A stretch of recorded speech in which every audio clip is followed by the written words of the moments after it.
Ya, shalom semuanya. Oke, ya, sambil saudara semua bisa lihat di screen, saya hari ini mau bawakan satu tema besar, yaitu cinta yang bertahan lama. Tetapi nanti di dalamnya pasti kita akan belajar prinsip yang tadi tentang bahasa cinta. Kita akan renungkan kehidupan relationship kita dengan pasangan. Kita merenungkan nanti materi ini, saudara-saudara, nggak cuma dengan pasangan, tetapi bisa dengan bisnis, dengan kehidupan, dengan sahabat, semuanya bisa dipakai. Ada satu pepatah Afrika kuno ya, yang berkata, jika kamu ingin berjalan cepat, berjalanlah sendirian. Tetapi jika kau ingin berjalan jauh, berjalanlah bersama-sama. Nah, pepatah kuno dari Afrika ini prinsipnya sangat mirip dengan ayat Alkitab. Pegangan kita adalah firman Tuhan, Pengkhotbah 4 ayat 9 sampai 12. Berdua lebih baik daripada seorang diri, karena mereka menerima upah yang baik dalam jerih payah mereka. Karena kalau mereka jatuh, yang seorang mengangkat temannya, tetapi wahai orang yang jatuh yang tidak mempunyai orang lain untuk mengangkatnya. Juga kalau orang tidur berdua, mereka menjadi panas, tetapi bagaimana seorang saja dapat menjadi panas?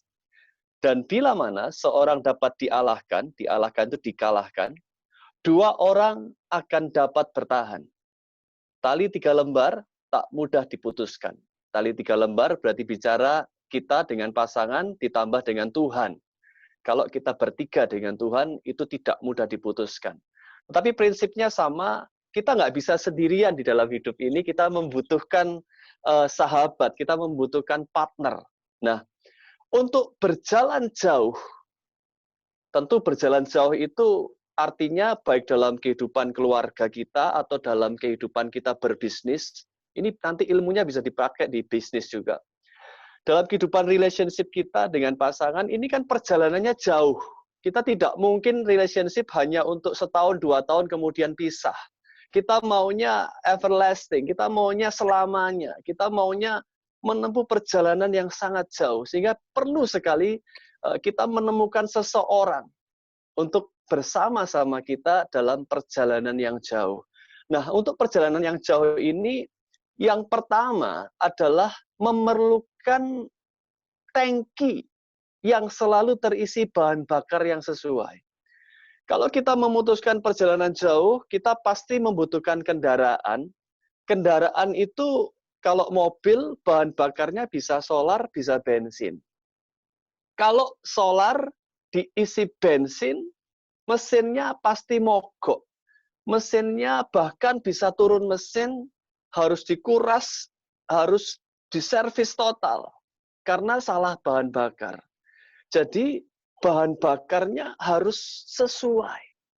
Dan kalau bahan bakarnya sudah sesuai, bensin diisi bensin harus selalu terisi. Selama perjalanan panjang yang bertahun-tahun itu harus selalu terisi.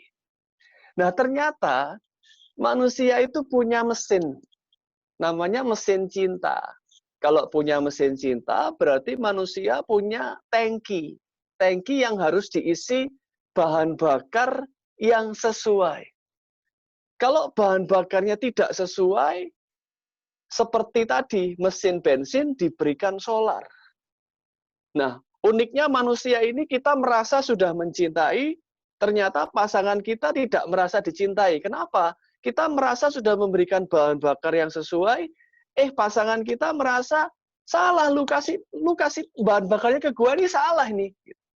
Sementara sama, kalau saudara-saudara mungkin pernah menjalankan sebuah relationship, hubungan yang rasa, loh, ini suamiku ini, istriku ini kok rasanya nggak ngerti kebutuhanku. Aku kok nggak ngerasa disayang ya?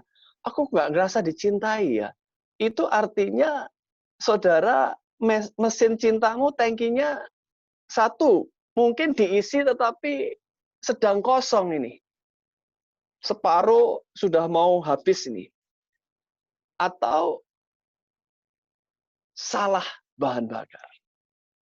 Nah, hari ini, malam ini, bagian pertama ini, saya akan sharing tentang tangki cinta. Ada 5. Manusia itu ada 5 kemungkinan. Ya, 5 kemungkinan bahan bakarnya. Nanti saudara akan evaluasi, saudara punya 2 yang dominan. Punya 2 yang dominan. Nanti kita akan cari tahu, supaya nanti saudara mesti tahu, saya ini ternyata dari 5 ini bahan bakar saya yang 2 ini yang mana. Nah, setelah tahu, itu harus dikomunikasikan dengan anakmu, dengan keluargamu, dengan suami, dengan istri, dengan pasangan, supaya mereka mengisi yang sesuai. Kemudian kita juga cari tahu, anakku ini apa ya bahan bakarnya ya? Suamiku, istriku, keluargaku ini apa bahan bakarnya? Kalau di kerjaan, ini karyawanku, stafku, atau bahkan bosku, atau bahkan partner bisnisku ini apa ya? Aku akan berusaha mengisi supaya ini mesinnya nyala terus. Nah, itu ada 5 kemungkinan, kita punya 2 yang dominan. Ya, ingat-ingat, ada 5, nanti kita punya 2 yang dominan. Yang pertama, tolong angkat jempolnya. Saya pengen lihat jempol saudara terangkat di layar, berarti saudara memperhatikan, mendengarkan. Ya, bagus. Yang pertama ini afirmasi. Saya simbolkan dengan jempol. Ya. Afirmasi itu apa? Afirmasi itu dukungan, motivasi, pujian. Orang yang bahan bakarnya afirmasi, itu tangkinya, mesinnya itu di kopling. Itu selang bensinnya itu dimasukkan ke kuping. Tempat dia menerima bahan bakarnya ini di telinga. Dia sangat menyukai dukungan, motivasi, pujian, tetapi yang tulus loh ya. Kalau sudah tahu gini, oh kayaknya suamiku nih afirmasi nih, mulai muji, atau kayaknya istriku afirmasi nih. Tapi mujinya ini bukan muji yang cari-cari, tidak boleh. Harus pujian yang memang layak dipuji. Jangan sampai salah kejadian. Salah satu peserta saya dulu bikin seminar di bank-bank, di perusahaan-perusahaan tentang ini, dia prakteknya salah. Istrinya itu sudah stres karena ngerasa badannya tambah gemuk, tambah gemuk, tambah gemuk. Kemudian dia sudah habis stres, suaminya enggak tahu kalau istrinya ini lagi stres, berat badannya baru naik gitu. Padahal sudah nge-gym, sudah aerobik segala macam. Suaminya datang ketemu langsung memuji. Sayang, kamu kok tambah langsing ya? Tak lihat-lihat tambah cantik. Wah, langsung hari itu diem, langsung diam. Salah. Pujiannya tidak pakai lihat-lihat dulu. Ini pujian yang asal keluar. Tidak boleh. Orang afirmasi kupingnya itu sensitif sekali. Dia bisa tahu kamu nih pujiannya tulus atau kamu cari-cari karena tahu aku orang afirmasi, ini dia bisa sangat peka. Orang afirmasi sangat peka dengan sindiran ya.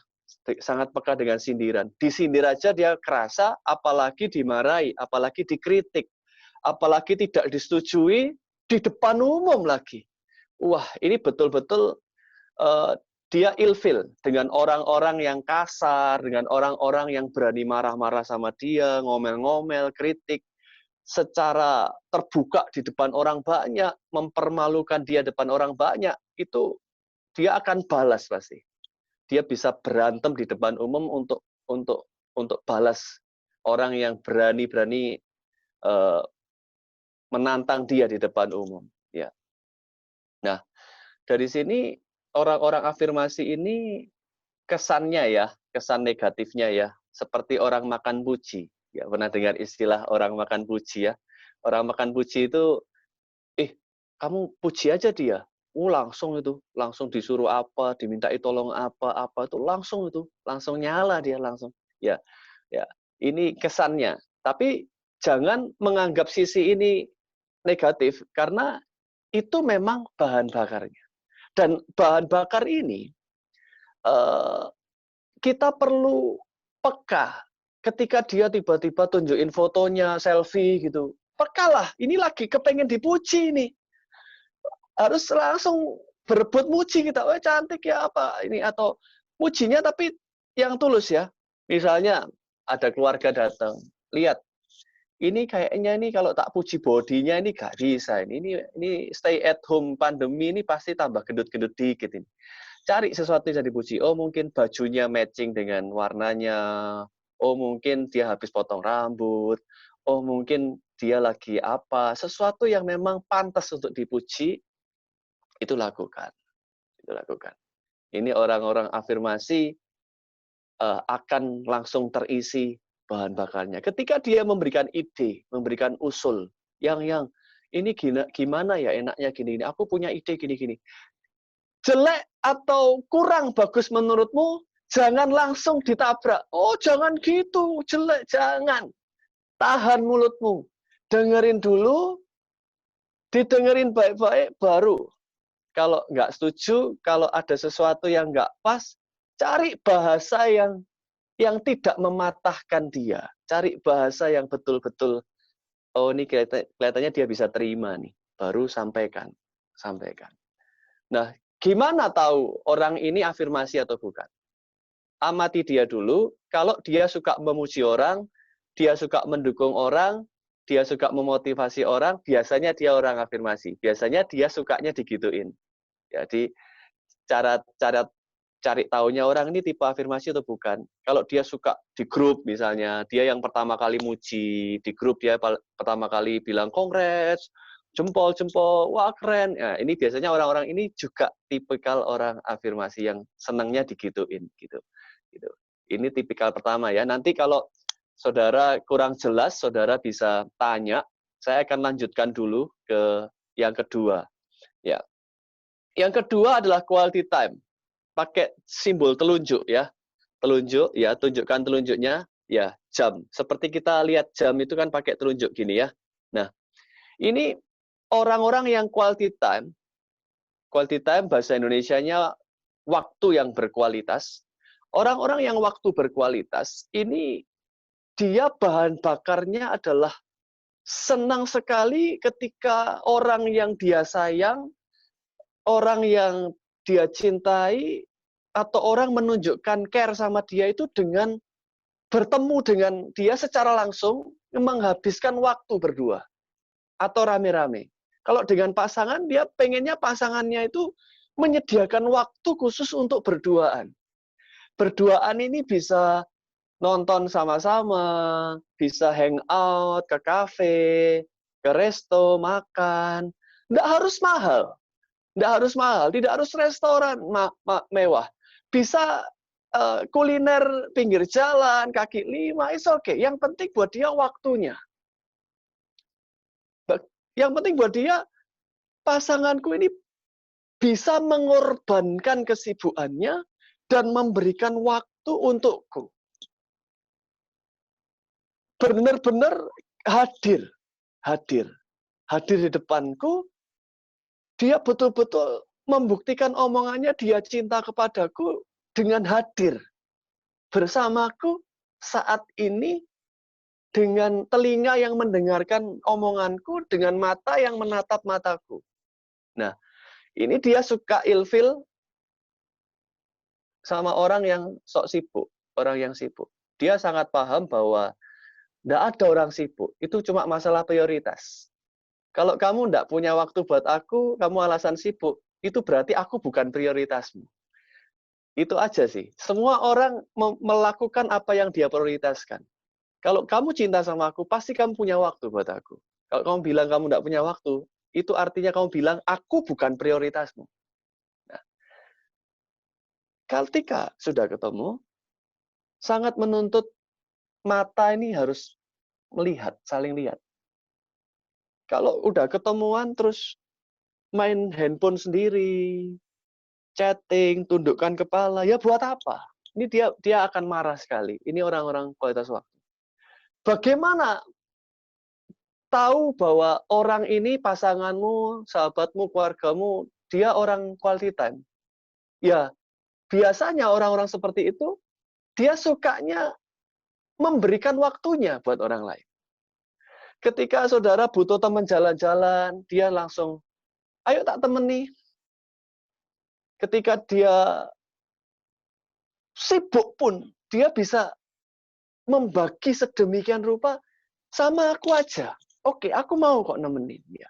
Ketika saudara tanya sama dia, sorry, aku tanya, kira-kira kamu punya waktu kapan ya? Untuk nemeni aku jalan atau aku butuh ini. Oh, gampang tak atur ya. Kamu mau kapan? Kamu mau kapan? Hari ini. Oke, bisa.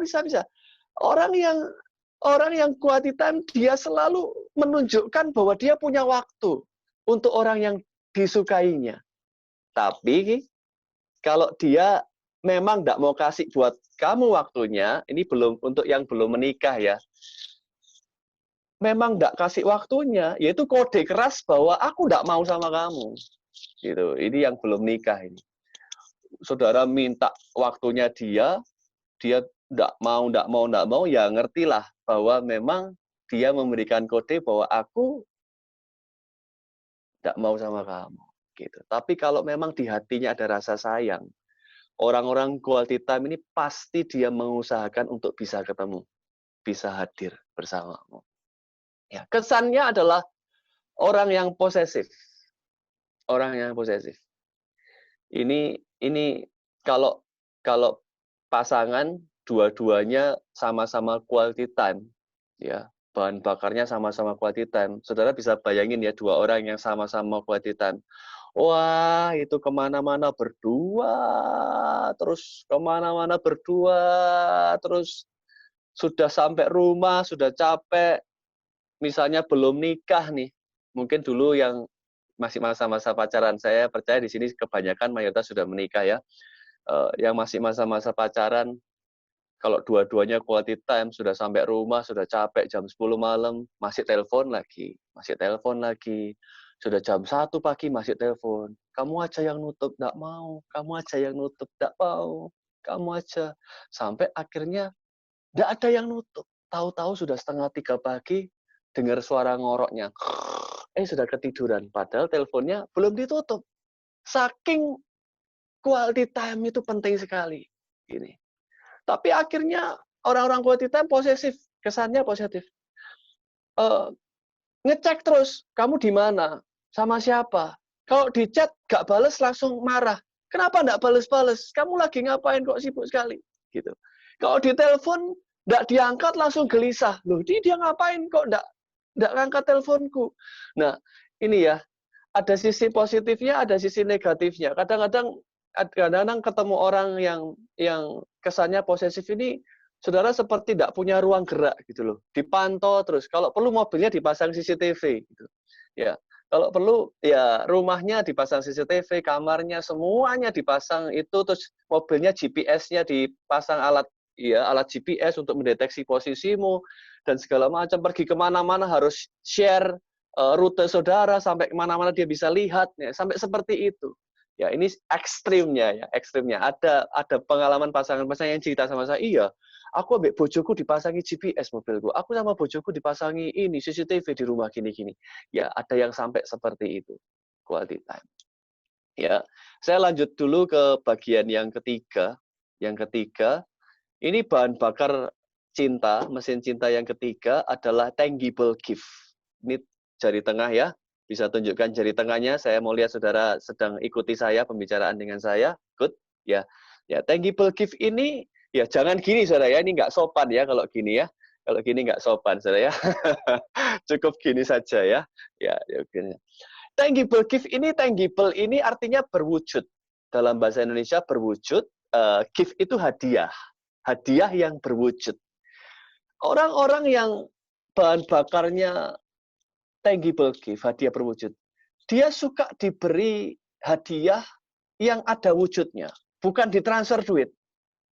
Karena ketika dia terima hadiah yang berwujud, dia membayangkan orang ini pasti repot nyari buat aku.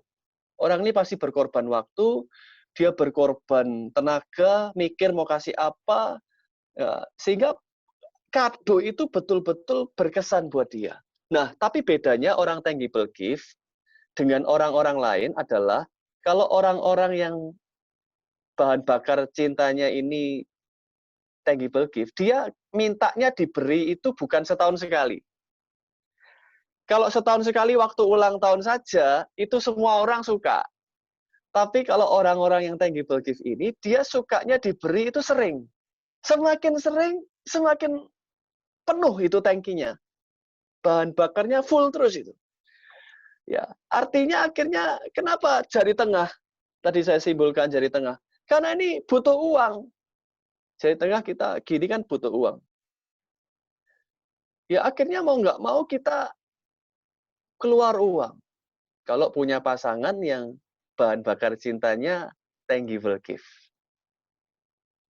Dia enggak perlu hadiah yang mahal setahun satu kali. Kalau disuruh pilih setahun sekali hadiah yang mahal, kasih kado handphone, kasih kado mobil, kasih kado berlian yang harganya wow gitu, dia lebih pilih sebulan sekali, seminggu sekali, murah-murah tetapi sering. Karena itu simbol berarti, oh berarti kamu mencintaiku. Kado, hadiah yang berwujud ini buat dia adalah simbol cinta. Ya, simbol cinta. Kesannya matre ya. Kesannya matre, tetapi enggak. Ini bukan matre. Dia memang mengartikan cinta itu dengan cara sebuah simbol dengan hadiah. Dia sendiri kalau sayang sama orang, itu dia suka kasih. Suka kasih. Walaupun itu bukan pasangannya, walaupun bukan suaminya, bukan istrinya, sahabat gitu. Dia bisa ingat ulang tahunnya, nanti nggak nunggu ulang tahun Christmas, dia kasih, New Year dia kasih, Valentine Day dia kasih. Dia selalu punya alasan untuk memberi. Ya, selalu punya alasan untuk kasih. Bahkan ketika tidak ada alasan apapun pun, dia misalnya lagi di mana, dia lihat, ini kayaknya cocok buat kamu, aku ingat kamu, aku kasih deh, gitu. Dia sebenarnya tidak butuh alasan untuk memberi. Gitu. Betul-betul suka memberi. Suka kasih sesuatu. Gitu. Mungkin saudara-saudara sudah mulai bisa menganalisa ya. Saya yang mana ya dari tiga ini? Ini masih tiga ya. Pasanganku yang mana nih? Anakku yang mana nih? Gitu. Nah, orang-orang tangible gift ini ilfilnya ke orang pelit. Orang pelit. Ilfil sekali. Apalagi kalau waktunya bayar, dia punya prinsip yang bayar itu yang cowok lah gitu. Terus bukan dia nggak mau bayar, enggak, tapi dia nunggu gitu. Setelah cowoknya ini bayar, dia akan balas dengan caranya sendiri. Tiba-tiba kasih hadiah apa, tiba-tiba apa gitu. Dia punya caranya sendiri untuk balas. Tapi begitu cowok atau cewek ini kelihatan pelit, kelihatan perhitungan sekali, dia langsung nggak suka. Oh, orang seperti ini ya nggak cocok dengan aku. Itu orang tangible gift. Ya bisa berteman, tetapi rasa sayangnya, rasa persahabatannya kurang ya. Karena ini masalah bahan bakar cinta. Ini tangible gift. Ya. Lalu bagaimana kalau kita dana tidak banyak, tetapi kita punya pasangan atau anak, misalnya ini punya suami, punya anak 4, 5-5-nya tangible gift. Wah, itu kan keluar terus itu. Ya, ya harus diakali ya. Harus diakali ya. Misalnya ya kaos kaki yang kiri aja, minggu depan baru yang kanan, atau sepatu yang kiri aja, minggu depan baru yang kanan, atau kasih ya. Kasih sesuatu yang surprise, enggak usah mahal-mahal. Beberapa orang klien, beberapa orang pasien, beberapa orang jemaat yang share dengan saya, mereka mempraktekkan ini dengan memberikan barang-barang murah, aksesoris rambut, baju juga nggak mahal. Itu menunjukkan cinta. Kadang-kadang dibikin main, kasih kado sesuatu tapi pakai teka-teki dulu, untuk bisa dijawab baru ketemu kadonya, sesuatu yang romantis seperti itu. Ya. Sampai di sini saya pikir saudara-saudara ngerti. Yang keempat ya, yang sekarang keempat adalah act of services. Ini jari manis ya, jari manis. Saya mau lihat jari manis saudara, boleh? Ya, tolong ya jari manis saudara. Ya, saudara, kenapa act of services ini disimbolkan dengan jari manis? Ini bahasa Indonesianya adalah tindakan melayani. Kalau saudara jempol bisa berdiri tegak sendiri ya, telunjuk bisa berdiri tegak sendiri, tengah bisa berdiri tegak sendiri, kelingking bisa sendiri. Kalau jari manis tidak bisa, pasti agak nunduk gitu. Pasti agak nunduk. Ya, pasti agak. Ya, kalau saudara ada yang jari manisnya bisa berdiri tegak sendiri, itu struktur tulangnya ada keanehan ya, saudara manusia langka. Ya, tapi mayoritas mesti nunduk. Kenapa? Ini simbol bahwa disinilah cincin pernikahan itu dipasang. Artinya ketika istri dan suami memasang cincin ini, artinya suami menghormati istri, istri menghormati suami. Karena dibilang sebagai wedding ring ya, wedding finger. Ini jari untuk pernikahan dipasang cincin karena tidak bisa berdiri sendiri. Ini pasti menghormati. Nah, tangki cinta yang keempat ini dengan simbol jari manis ini, tindakan melayani itu orang-orang yang bahan bakar cintanya adalah dia diperlakukan seperti raja atau ratu. Kesannya dimanja. Ya, orang-orang ini sangat suka diperlakukan sebagai raja atau ratu. Misalnya kalau yang istri, ya, kalau mau masuk mobil, suaminya bukain pintu dulu. Istrinya masuk, suaminya tutup. Ada yang suami-suamimu sampai hari ini masih bukain pintu? Atau buka-bukaan dewe mama? Ya, ada yang seperti itu. Dibukakan. Kemudian suami-suami ini ngerti istrinya lagi capek. Dia tiba-tiba bantu cuci. Ya walaupun itu masukin ke mesin cuci sih gitu. Kemudian dia bisa bantu setrika, dia bisa bantu nyapu ngepel rumah, dia bisa beli bahan-bahan dapur, kemudian dia bantu masak gitu. Ya, ya itu tindakan melayani. Sementara yang wanita tiba-tiba bisa melayani suaminya, misalnya dia lihat mobil suaminya ini kotor. Wah, dia tiba-tiba kepengen olahraga, ambil selang, suaminya mobilnya disemprot, suaminya disemprot sekalian, saudara, untuk dibersihkan semuanya, ya gitu. Ini melayani. Dia bisa bantu cuci mobil, dia bisa bantu kebutuhan suaminya apa, tindakan melayani. Sayang mau makan apa? Diambilin. Mau tak suapin, disuapin. Memanjakan. Kalau malam capek, kalau istrinya badannya lebih kecil, suaminya besar, diinjek-injek suaminya, itu melayani. Dipijat sudah tidak kerasa, mungkin kurang kuat, diinjek-injek aja. Gitu. Itu melayani. Ya. Apapun.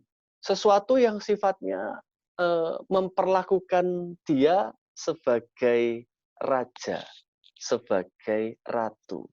Itu adalah tindakan melayani. Nah, sampai di sini orang-orang yang exercise service ini, tindakan melayani sangat ilfil dengan orang yang cuek, dengan orang yang tidak perhatian, dengan orang yang kurang ajar, gitu ya. Dia senang sekali diperlakukan ratu, tetapi ketemu orang-orang yang tidak sopan, yang cuek, tidak perhatian. Nah ini. Suka sekali ketika dia sakit, suaminya langsung, ayo, tak antar ke dokter. Ayo, kamu harus ke dokter. Semua bentuk-bentuk perhatian. Kemudian ketika pilih kamar, walaupun suami tidak berapa punya uang, suaminya bilang, aku tidak mau kamu kamar kelas 3. Pokoknya ya apa caranya kamu harus dapat kamar VIP atau kamar kelas 1 minimal. Itu memperlakukan sebagai raja, sebagai ratu. Itu membuat istrinya atau suaminya tuh rasa. Kalau cari dokter, wis aku cariin dokter spesialis yang terbaik. Dia usahain betul-betul untuk melayani istrinya, untuk melayani suaminya dengan kualitas pelayanan. Itu bahan bakarnya gitu. Yang terakhir, yang kelima, itu dengan kelingking ya. Dengan kelingking, ini physical touch. Physical touch, ya. Oke. Ya. Sentuhan fisik. Sentuhan fisik. Kenapa kok kelingking simbolnya? Ya, kita kerok-kerok kuping pakai kelingking biasanya. Ya, kalau lagi nggak ada cotton bud. Saudara, sentuhan fisik ini orang yang kesannya gampangan ya, mau dipegang gitu ya. Tapi nggak gitu ya. Ketika dia sayang dengan seseorang, ini memang dia suka disentuh dan suka menyentuh. Ketika dia sayang dengan seseorang, ketika dia dipeluk itu dia rasa, aku betul-betul disayang ya. Gitu. Dia nunjukin sayangnya ke orang lain juga dengan memeluk. Gandeng tangan, peluk, cium. Nah, sehingga orang-orang yang physical touch ini memang paling banyak yang melakukan hubungan seks sebelum menikah.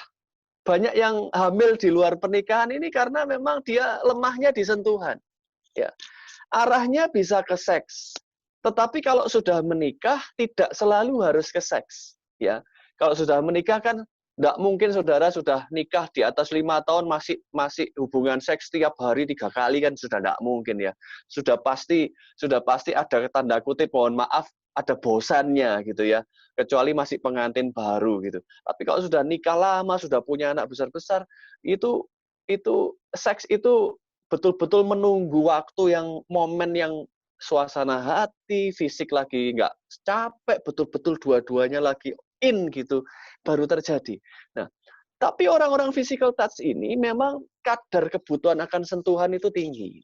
Sehingga walaupun tidak berhubungan seks, dia sangat butuh untuk merasakan pelukan, ciuman. Minimal pagi bangun, good morning honey, cium, peluk gitu.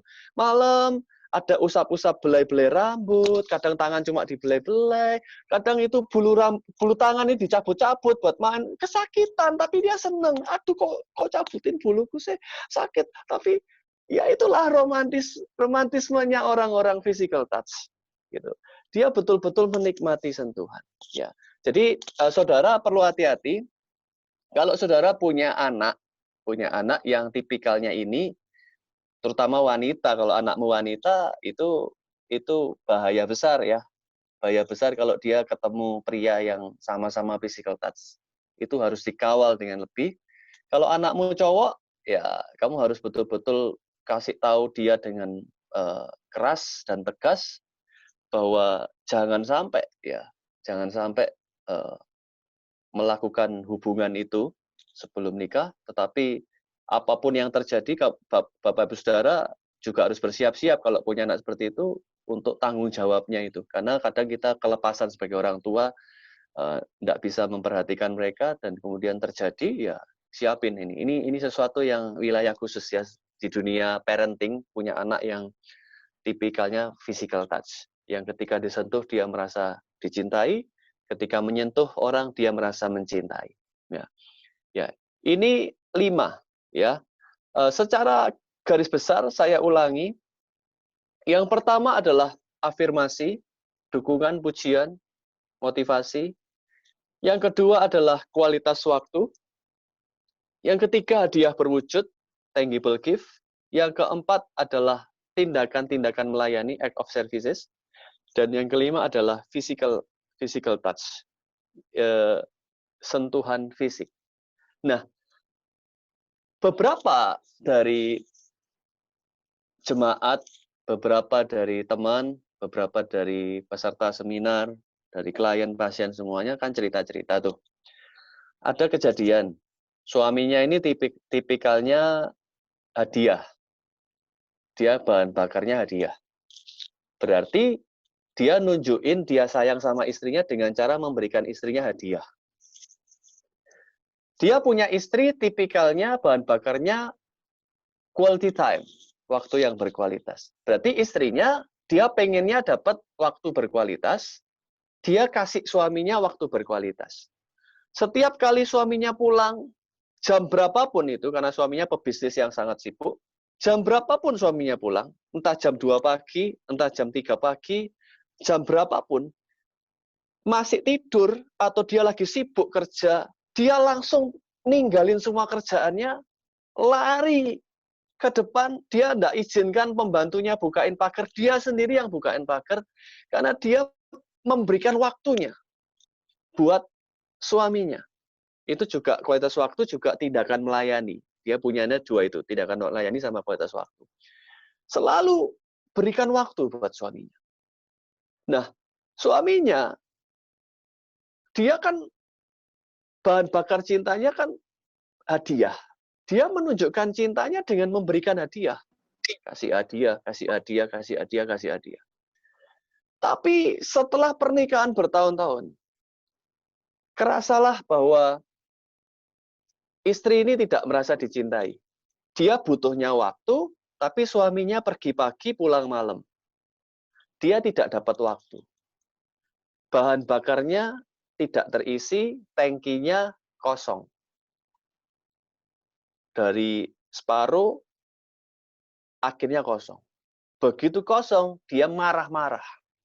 Dia mulai marah. Akhirnya perang dunia terjadi, pecah, berantem. Berantem, jam 2 pagi saya ditelepon. Jemput ke rumah saya tiba-tiba diajak untuk mengkonseling mereka jam 2 pagi di mobil. Keliling Surabaya, saudara, muter di Surabaya sambil mereka cerita. Sambil mereka berantem di mobil. Ya. Berantem di mobil, istrinya bilang, aku tidak merasa disayang sama Koko. Koko tidak sayang sama aku. Loh kok Isa? Koko tidak punya waktu buat aku. Sibuk, tidak punya waktu buat aku. Kokonya, suaminya bilang, loh Meh, aku tuh cinta sama kamu. Kamu mobil baru umur 3 tahun sudah tak ganti baru. Tas, sepatu, kamu tidak cocok dikit sama suster, tak ganti. Kamu minta baju apa, tak ganti. Kamu minta apa-apa, semua materi dia kasih. Aku tuh sayang sama kamu. Saudara, saya tanya saudara, suaminya salah apa benar? Suaminya menurut istrinya salah. Tapi menurut dirinya dia benar. Lah memang dia itu, tangki cintanya itu. Bahasa kasihnya memang itu. Lalu di tengah kemarahan itu, si Koko ini suaminya ganti marah. Justru kamu Mei yang sih enggak sayang sama aku. Loh kok bisa? Kamu hem satu aja enggak pernah beliin aku. Kaget istrinya. Hem satu? Kamu bisa beliin aku mobil, enggak bisa beli hem satu, tak? Suaminya bilang, loh, bukan itu. Aku tuh pengen kamu nunjukin kamu sayang sama aku dengan memberikan aku. Mau kaos lah. Mosok sempak aku kon tuku dhewe katanya gitu. Dia kepenginnya istrinya itu yang terlibat. Beliin ini, beliin ini, beliin ini, beliin ini. Istrinya pikir suamiku nih punya uang bisa beli segalanya, ya cari sendiri.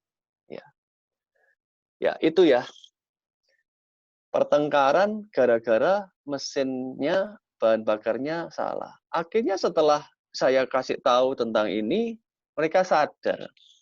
Ya walaupun itu sampai jam 5 pagi, tapi minimal mereka ngakak-ngakak jam 5 akhirnya. Dan pernikahan mereka berbalik dengan drastis. Ada lagi satu klien.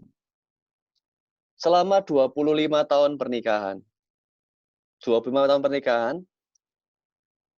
sang suami tidak pernah meminta seks terlebih dahulu. Gila nggak? Istri ini harus minta dulu. Selama 25 tahun, istrinya yang harus minta dulu, suaminya tidak pernah sekalipun minta dulu.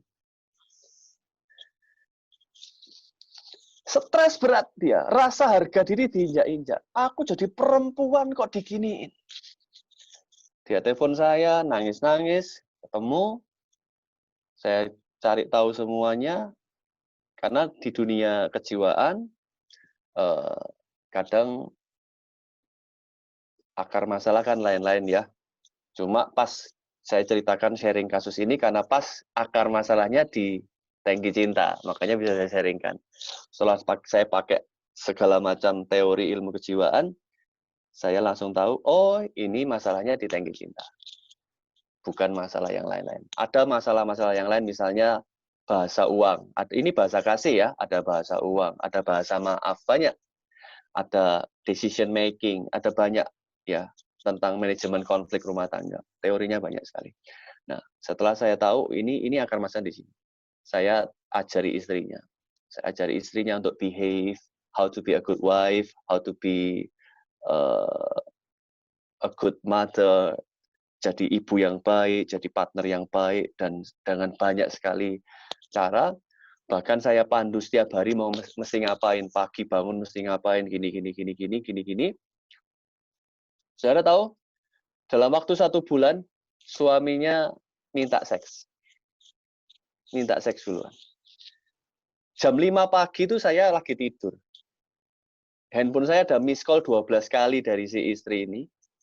Saya jam 7 baru ready, habis sarapan, saya yang telepon balik. Saya panggil dia Cece. Apa aja telepon? Dia nangis. Oh, gak bisa cerita, itu jam 7 pagi. Saya tutup teleponnya, jam 9 dia yang telepon saya. Nangis lagi, kenapa? Sorry ya, tadi aku gak bisa jawab, kenapa? Aku nih, wis gak bisa ngomong lah Ron, gak bisa ngomong. Dia panggil aku Ron. Gak bisa ngomong.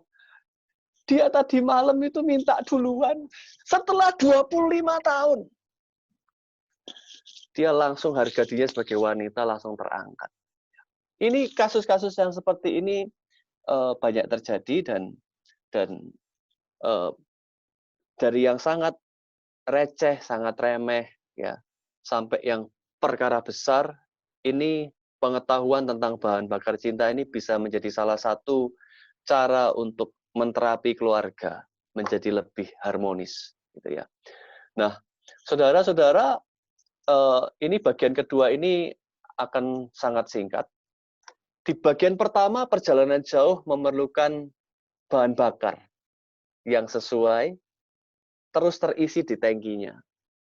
Di bagian kedua, perjalanan jauh antara suami istri itu memerlukan tujuan yang sama. Kalau mau membina hubungan dengan tujuan yang berbeda, satu mau pergi Singapura, satu mau pergi ke Korea, tidak akan bisa. Perlu tujuan yang sama supaya hubungan itu berjalan dalam waktu yang lama dan bertahan jauh. Nah, untuk tujuan yang sama ini harus dikomunikasikan, harus dibicarakan, harus direncanakan. Nah, saya merenungkan ini bertahun-tahun yang lalu ketika saya fokus di kejiwaan. Apa sih kunci sukses komunikasi? Kalau saudara-saudara pikir orang jago musik, seperti Franz ini, jago di musik, dia all round musik. Apakah itu karena jarinya? Apakah itu karena alat musiknya bagus, sehingga dia bisa jago main musik? Apakah itu karena mikrofonnya mahal, suaranya jadi bagus? Bukan. Apakah itu karena pita suaranya, bentuk mulutnya, bentuk tangannya? Bukan. Rahasia orang bisa jago musik adalah telinganya. Telinganya bisa membedakan nada fals dan tidak. Kalau telinganya bisa membedakan nada fals dan tidak, enak mana yang enggak, itu enggak perlu guru vokal, enggak perlu guru musik, enggak perlu les, bisa belajar sendiri. Saudara di sini ada yang suka masak enggak? Tolong angkat tangannya dong, saya mau lihat yang suka masak. Kalau ada, puji Tuhan. Frans juga suka masak. Ada yang lain suka masak? Ya. Ya. Yang suka masak, saudara pintar masak apa karena alat masakmu mahal? Buatan Jerman loh ini. Apa karena resepnya? Enggak juga. Bukan karena resepnya. Resep penting. Apa karena bahannya sayur terbaik, daging terbaik, ayam fresh? Itu penting, tetapi itu bukan alasan pertama. Itu bukan penyebab utama. Orang pintar masak, jago sekali masak. Yang terpenting bukan resep, bukan alat masak, bukan daging sayur. Yang terpenting adalah lidahnya. Lidahnya. Banyak chef hotel bintang 5, restoran bintang 5, sampai yang pinggir-pinggir saya selalu tanya. Pak, buat Bapak yang jago masak ini, buat Bapak bumbu terpenting buat Bapak apa? Ada yang jawab gula. Mayoritas bilang gula. Ya, saya nggak tahu buat saudara yang suka masak. Ada yang lain, kalau nasi goreng ini aku mesti pakai bawang pre. Kalau pakai bawang pre aku rasa aman. Ini mesti enak ini nanti gitu. Ada punya bumbu. Tapi yang terpenting lidahnya. Nggak pakai resep pun.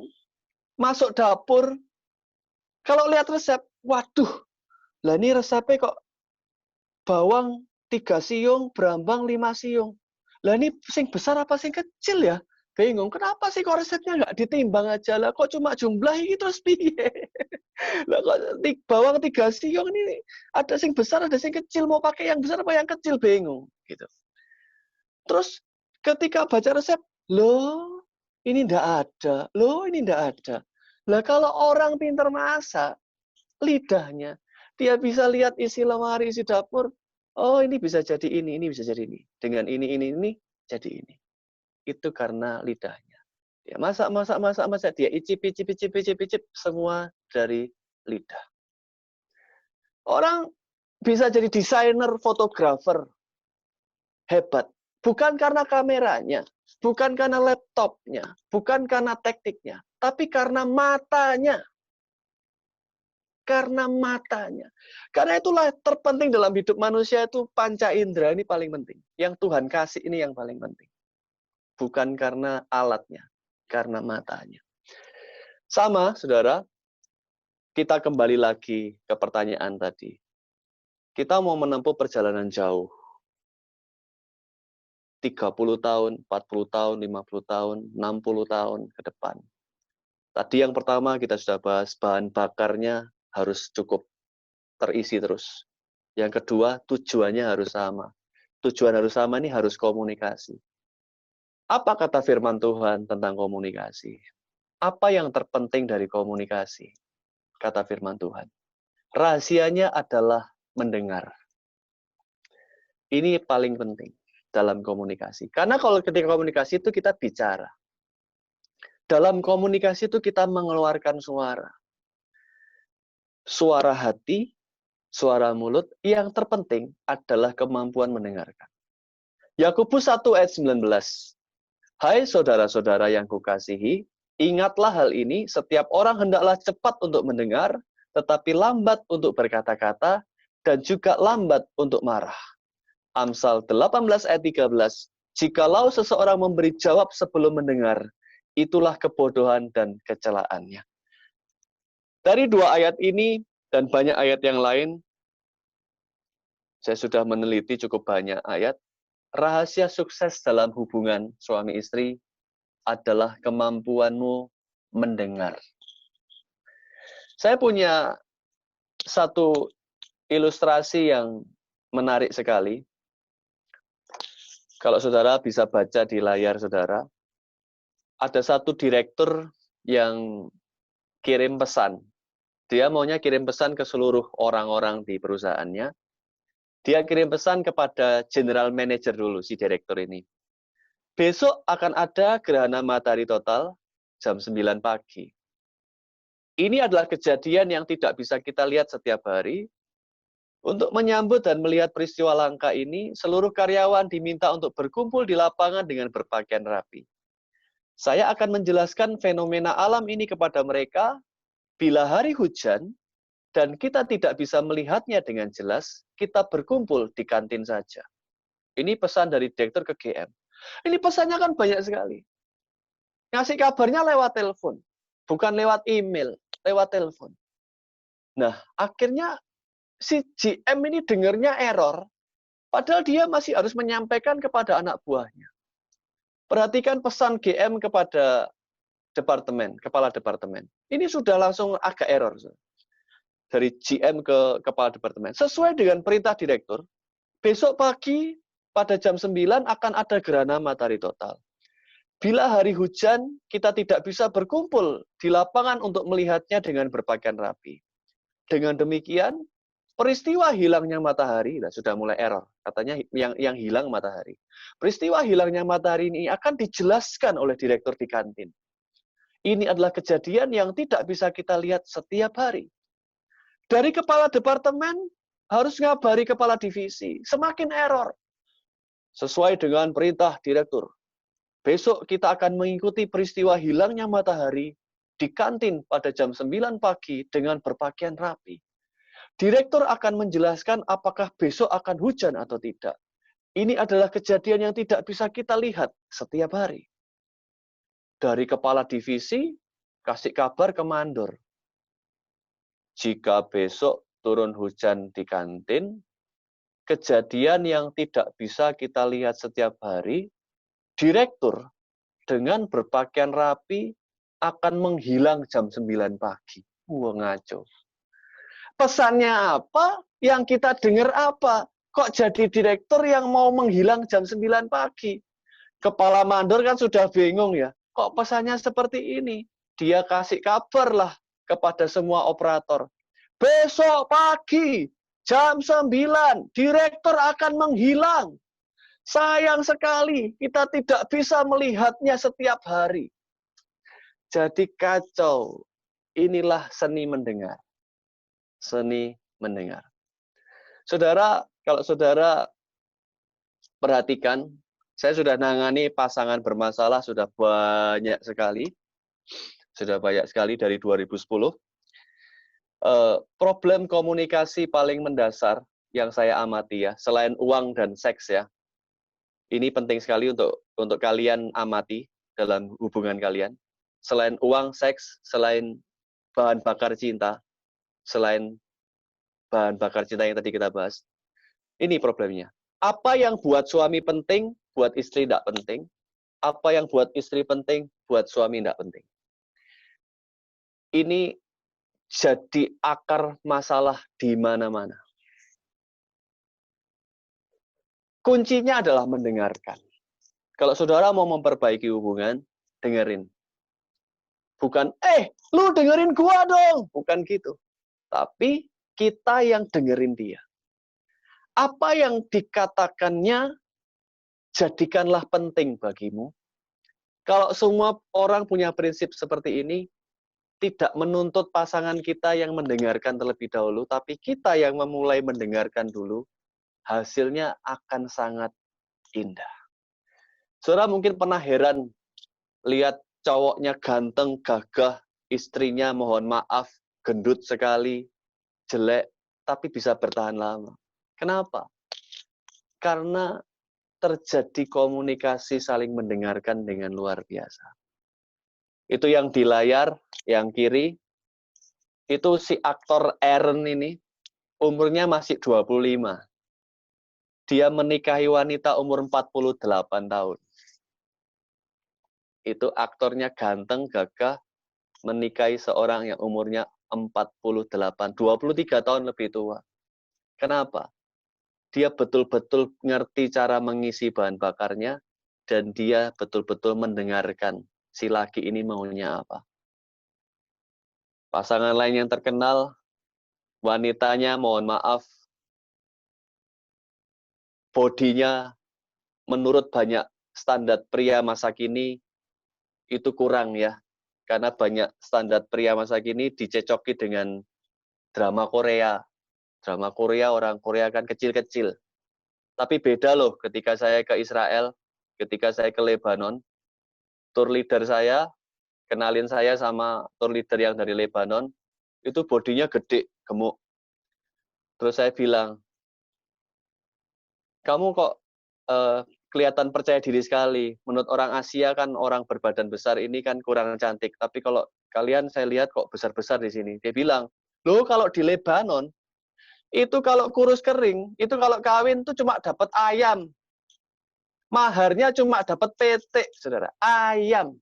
Tapi kalau badannya besar, itu dapat onta. Dapat sapi. Jadi cantik menurut Lebanon itu, menurut orang Lebanon itu cantik itu badannya besar. Gitu. Ya.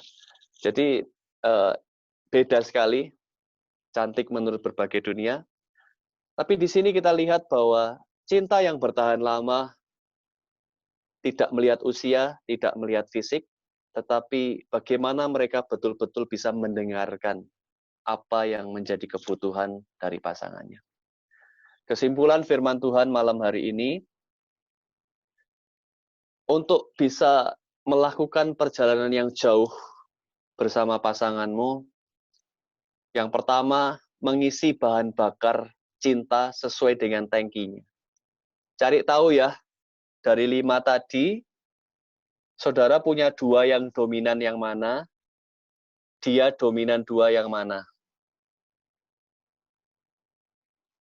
Kalau dari 2-2 ini ada 1 aja yang sama, itu yang menjadi benang merah untuk menyelesaikan masalah.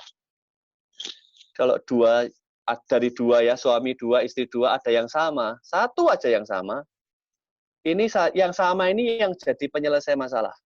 Misalnya yang jadi penyelesai masalah afirmasi, punya persamaan afirmasi. Ya, punya penyelesaian afirmasi, itu ada masalah apapun, mereka ngobrol berdua baik-baik, saling memuji, berhenti saling mengkritik, berhenti saling marah-marah, mulai saling memuji, dua-duanya mulai saling memuji, selesai. Masalah selesai. Kalau tangki cintanya punya ketemu di afirmasi. Kalau tangki cintanya, bahan bakar cintanya punya ketemu di quality time. Ketemu quality time. Begitu ada masalah besar, beli tiket liburan pergi berdua. Liburan berdua. Liburan berkualitas, jangan murah-murah. Berkualitas pergi.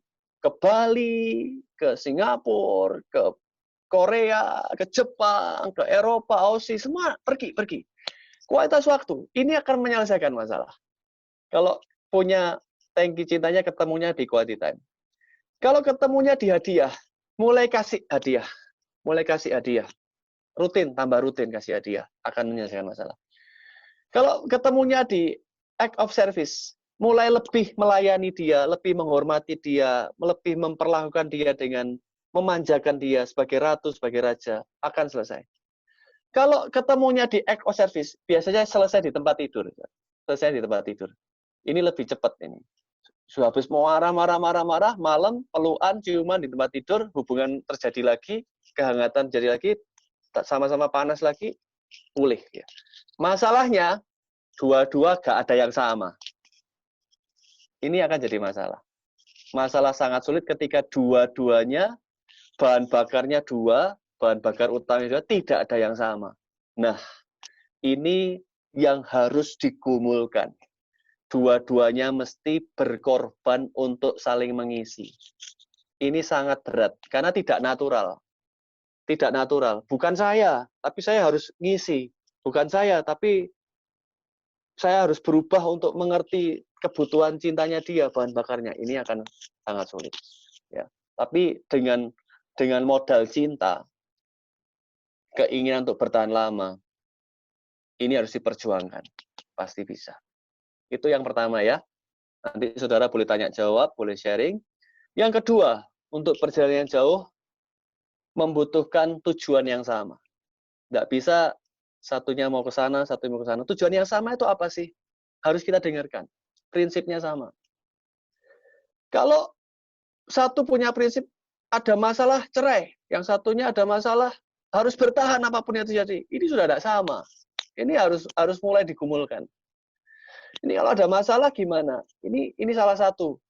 Tujuannya harus sama kayak gini. Cara menyelesaikan masalah sama, cara ngatur keuangan sama, cara didik anak sama. Ini harus digumulkan. Ya. Dengarkan dia, ngertiin dia, apa maunya dia, itu akan sangat menolongmu untuk perjalanan hubungan cinta yang jauh ke depan. Kurang lebihnya itu yang bisa saya sharingkan. Kalau saudara ada yang tanya, sharing, ada pertanyaan, ada yang nggak ngerti karena koneksi dengan Zoom ini sangat tergantung sinyal, saudara boleh tanya. Kita berdoa sebentar ya sebelum sesi tanya jawab ya. Ya. Bapa di surga, Tuhan Yesus Kristus, kami mengucap syukur buat materi yang sudah hamba-Mu berikan. Kiranya Roh Kudus yang menjelaskan dengan kalimat yang jauh lebih sederhana untuk kami mengerti.